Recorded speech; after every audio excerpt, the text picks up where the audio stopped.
கருப்பு சிவப்பு கொள்கையை தாங்கி களத்தில் பணியாற்றும் இளைஞரணி பட்டாளம் இங்கே கூடியிருப்பதை பார்க்கும்போது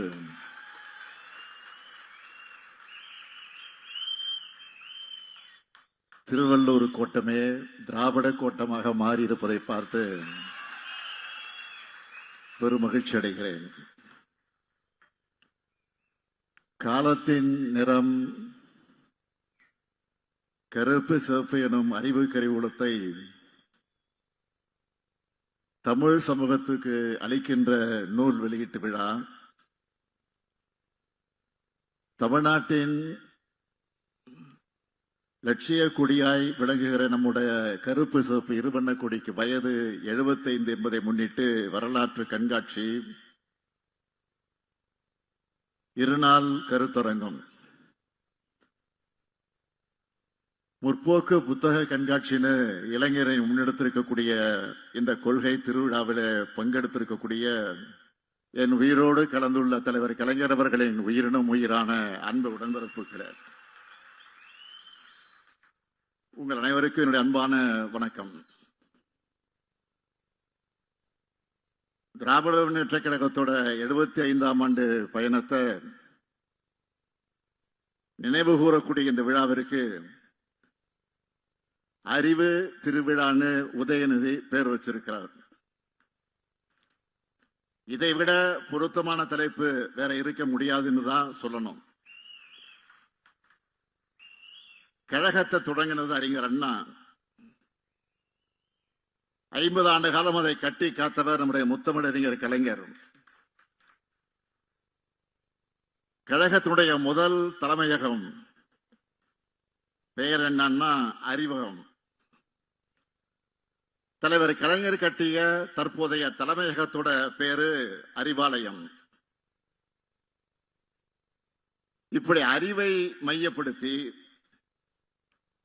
அறிவொளியை பரப்புவதையே தலையாய கடமையாக நினைச்சு இயங்கி வரக்கூடிய கட்சியோட 75ஆம் ஆண்டு கொண்டாட்டத்தை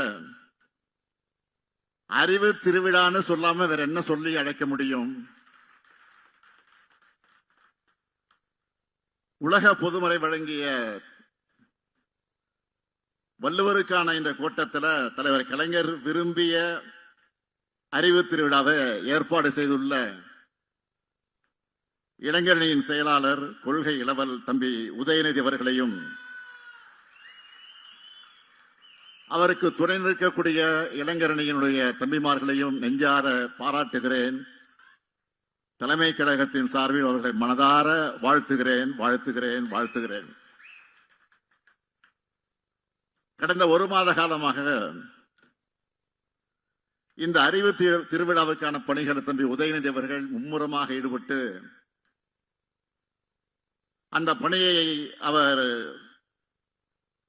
எந்த அளவிற்கு தன்னை ஒப்படைத்துக் கொண்டு பணியாற்றிக் கொண்டிருக்கிறார் என்பதை முரசொலி செய்திகள் தொடர்ந்து வந்து கொண்டே இருந்தது.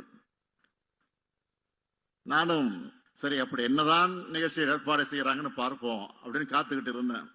நான் எதையும் கேட்கல இடையில. இந்த அறிவு திருவிழா பார்த்த பிறகு சொல்லுகிறேன், என்னுடைய நம்பிக்கை வீண் போகல என்று சொல்வதை விட,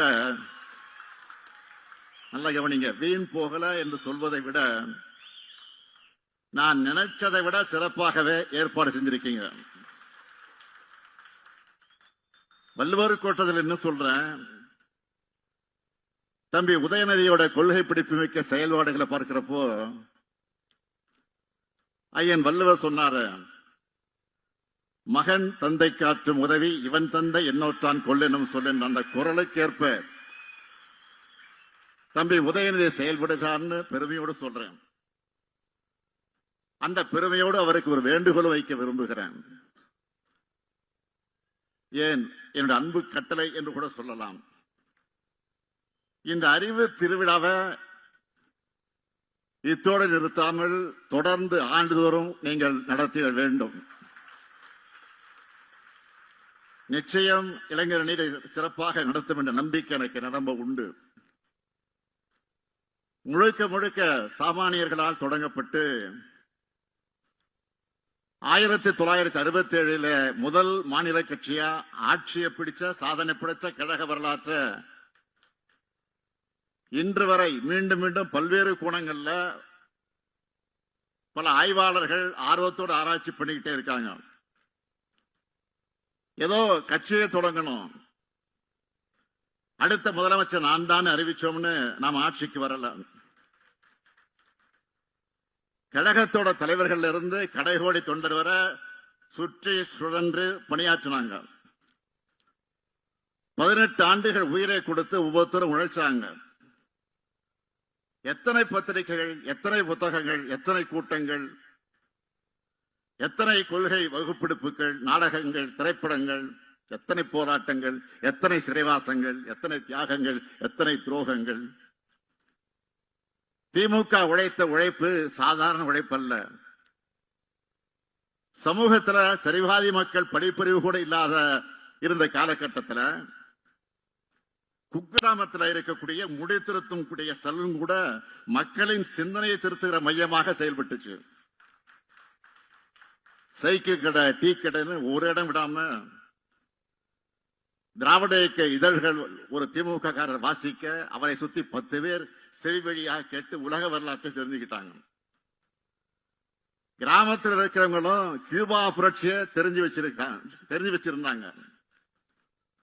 ரஷ்ய புரட்சி பத்தி படிச்சு ஊக்கமும் உறுதியும் பெற்றாங்க. இப்படி நாம் பெற்ற வெற்றி என்பதை இனி யாரும் படைக்க முடியாத வரலாற்று சாதனை. இந்த வரலாறு பற்றியெல்லாம் தெரியாத சிலர் நம்மை மிரட்டி பார்க்கிறாங்க. இன்னும் சில அறிவியலிகள் திமுக போல வெற்றி பெறுவோம்னு பகல் கனவு காண்றாங்க. திமுக போல் வெற்றி பெற திமுக போல் உழைப்பும் அறிவும் தேவை. ஒரு சூரியன், ஒரு சந்திரன், ஒரு திமுக தான். இப்படி ஒரு இயக்கம் இந்த மண்ணில் தோன்ற முடியாது. இந்த வரலாற்றையும் நம்மோட கொள்கையும் தம்பி உதயநிதி இளைய தலைமுறையினர் கொண்டு சேர்த்ததால் தான், சேர்க்கிற காரணத்தால் தான் இளைஞரணி செயலாளராக அவர் பொறுப்பேற்றதிலிருந்து லட்சக்கணக்கான இளைஞர்களை கழகத்திற்குள்ள கொண்டு வந்திருக்கிறார். அவங்களுக்கு பாசறை கூட்டங்களை நடத்தி இருக்கிறார்.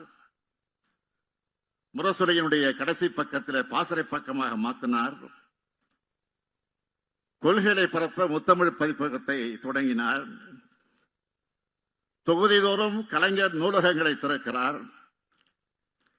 உங்களை போன்ற இளம் பேச்சாளரை உருவாக்கி இருக்கிறார். இப்ப இந்த அறிவு திருவிழா மூலமாக இளம் எழுத்தாளர்கள், ஆராய்ச்சியாளர்கள் உருவாக்கிட்டு இருக்கிறார்.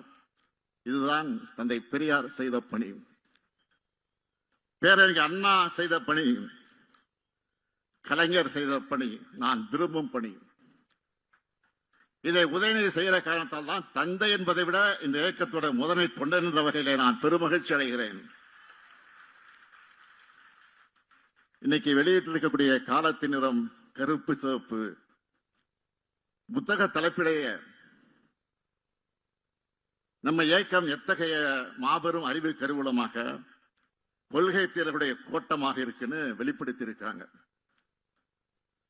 நம்மோட 75 ஆண்டு கால வரலாற்றையும் சாதனைகளையும் 1120 பக்கங்கள்ல உருவாக்க ஆலோசனை வழங்க நம்முடைய மதிப்பிற்குரிய சிந்தனை கருவூலம் ஐயா கா. திருநாவுக்கரசு அவர்கள், ஊடகவியலாளர்கள் திருமாவேலன் அவர்கள், விஜயசங்கர் அவர்கள், கோவை செழியன் அவர்கள் ஆகியோரையும், தொகுப்பாசிரியர் செந்தில், கருணா, திவாகர், நிறைமகேந்திரன், பிரகாஷ், கௌதம் ராஜ், பன்னீர் பெருமாள்னு எல்லோரையும் பாராட்டுறேன், வாழ்த்துறேன். திராவிட இயக்கத்துக்கு சார்பானவங்க மட்டும் இல்ல, திராவிட இயக்கத்துக்கு வெளியில இருந்து செயல்படுறவங்களும் திராவிட இயக்கத்தை விமர்சிப்பவங்களும் கூட கட்டுரைகளை எழுதியிருக்காங்க. இத்தனை கட்டுரையாளர் பார்வைகளை இப்படி ஒரு புத்தகம் உருவாகிறது மிகவும் சிறப்பு. இந்த புத்தகத்தை எல்லோரும் படிக்கணும், கண்டிப்பா படிக்கணும். இந்த நேரத்தில் இளைஞரணியினருக்கு நான் ஒரு கோரிக்கை வைக்க விரும்புகிறேன்.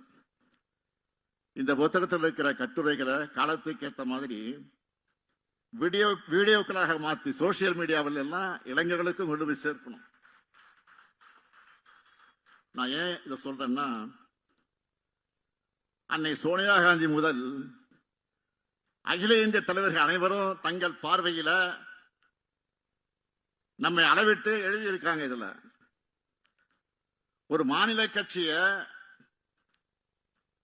அகில இந்திய தலைவர்களும் மற்ற மாநில தலைவர்களும் புகழ்ந்து எழுதுகிற சாதாரணமாக எங்க நடந்துறாரு.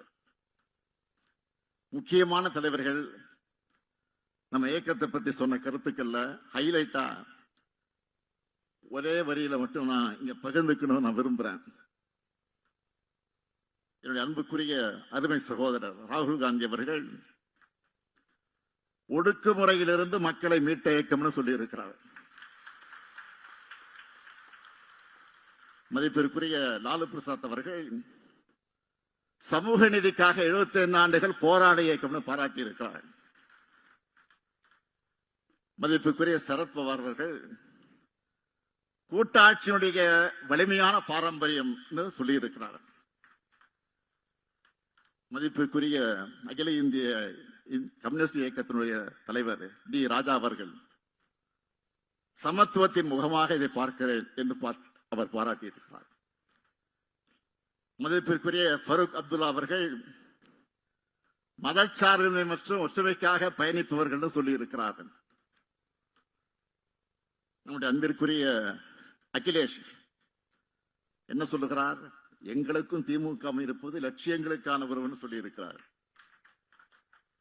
சகோதரர் தேஜஸ்வி அவர்கள் பீகார் மாநிலத்தினுடைய முதலமைச்சராக விரைவில் வர இருக்கக்கூடிய எதிர்பார்த்துக் கொண்டிருக்கக்கூடிய தேஜஸ்வி அவர்கள் நம்ம ஜனநாயகத்தின் தோழனாக பார்க்கிறார். அவர் மரியாதைக்குரிய அரவிந்த் கெஜ்ரிவால் அவர்கள் அனைவரையும் உள்ளடக்கிய இந்தியாவை கட்ட நினைக்கும் இயக்கம்னு சொல்கிறார். இப்படி இந்தியாவை போற்றும் இயக்கமாக நம்ம திராவிட முன்னேற்ற கழகம் வளர்ந்திருக்கு.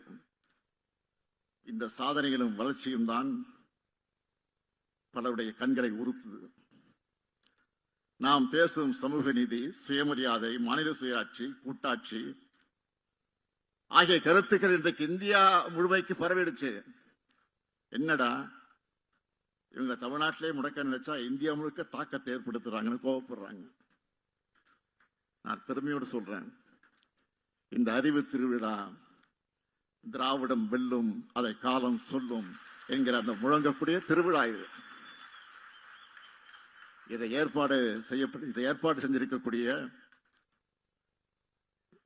இதில் இடம்பெற்றிருக்கக்கூடிய புத்தக கண்காட்சியில இருப்பது வெறும் திமுக புத்தகங்களையும் திராவிட இயக்க புத்தகங்களையும் மட்டும் வைக்காம பொதுவுடைமை இயக்க புத்தகங்கள்,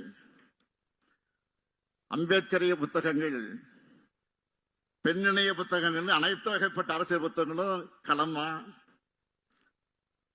முற்போக்கு புத்தக கண்காட்சியை ஏற்பாடு செஞ்சிருக்கிறாங்க. முற்போக்கு கருத்துக்களை மக்களிடம் அறிமுகப்படுத்தி அவங்களை எழுச்சி பெற வைக்கிற என்ற பெயர் தந்தை பெரியார் செஞ்சிருக்கக்கூடிய பணியை நீங்க தொடர்ந்து செய்வது எனக்கு பெருமையாக இருக்கு. இங்க இருக்கக்கூடிய இளைஞர்கள் தமிழ்மார்களை பார்க்கிறப்போ இது கூடி களையும் கூட்டம் அல்ல, காலந்தோறும் கொள்கைகளை கூறுகட்டிக் கொள்ளும் கூட்டமாக இருக்கிறத காரணத்தால் தான் எத்தனை பெரிய எதிரிகளாக வந்தாலும் எத்தனை பெரிய தந்திரங்களை கொண்டு நம்ம வீழ்த்த முடியலன்னு உணர்த்துது. கொள்கை ரீதியா திமுகவை வீழ்த்த முடியாத காரணத்தால் தான் இப்போ தேர்தல் ஆணையம் மூலமா திருட்டுத்தனமா குறுக்கு வழியில வீழ்த்த முடியுமான முயற்சி பண்ண பாக்குறாங்க. அதுதான் SIR. மறந்துடாதீங்க. ஏன் அந்த SIR அவசர அவசரமாக நடத்தணும்? தேர்தல் நேரத்தில் குழப்பத்தை ஏற்படுத்தக்கூடிய இது வேணாம்னு எல்லா அரசியல் கட்சிகளும் வேண்டாம்னு சொல்லியும் ஏன் நடத்தணும்? இந்த கேள்விகளுக்கு பதில் சொல்லாம, இதையெல்லாம் காது கொடுத்து கேட்காம தேர்தல் ஆணையம் SIR பணிகளை தொடங்கிட்டாங்க. இதுக்கு எதிராக சட்ட ரீதியாகவும் அரசியல் ரீதியாகவும் நாம் போராடிக்கிட்டு இருக்கோம், போராட போறோம், தொடர்ந்து போராட போறோம். அது வேற. இந்த நேரத்தில் இங்க இருக்கக்கூடிய இளைஞர்களின் பெரியமார்கள் நான் கேட்க விரும்புவது, களத்துல வேலை செய்கிற நீங்க எந்த ஒரு போலி வாக்காளரும் இடம்பெறாம பார்த்துக்கணும். உண்மையான நம்ம வாக்காளர்கள் விடுபடாம பார்த்துக்கணும். யாருடைய வாக்குறையும் பறிபோகாம பார்த்துக்கணும். அதுக்கான களப்பணி ஆற்றணும். நம்ம இயக்க வரலாறு முழுக்கவே போராட்ட வரலாறு தான். நம்முடைய போராட்ட வரலாற்றை நினைவூட்டும் கொள்கை திருவிழா தான் இந்த அறிவு திருவிழா. முற்போக்கு விழாவா? கருப்பு, சிவப்பு, நீலம் சேர்ந்திருக்கிறப்போ எந்த காவியாலும் நம்ம எதுவும் செய்ய முடியாது. இந்தியாவின் ஜனநாயகத்தையும் தமிழ்நாட்டு எதிர்காலத்தையும் காக்க 2019 முதல் தொடரக்கூடிய நம்முடைய பயணம் 2026 மாபெரும் வெற்றியை பெறும். திராவிட மாடல் 2.0 ஆட்சி அமையும். தந்தை பெரியாரின், பேரறிஞர் அண்ணாவின், தலைவர் கலைஞரின், இந்த முத்துவேல் கருணாநிதி ஸ்டாலின் கொள்கை வாரிசுகள் இருக்கும் வரையும் தமிழ்நாடு தலை குனியாது, தமிழ்நாடு போராடும், தமிழ்நாடு வெல்லும். நன்றி, வணக்கம்.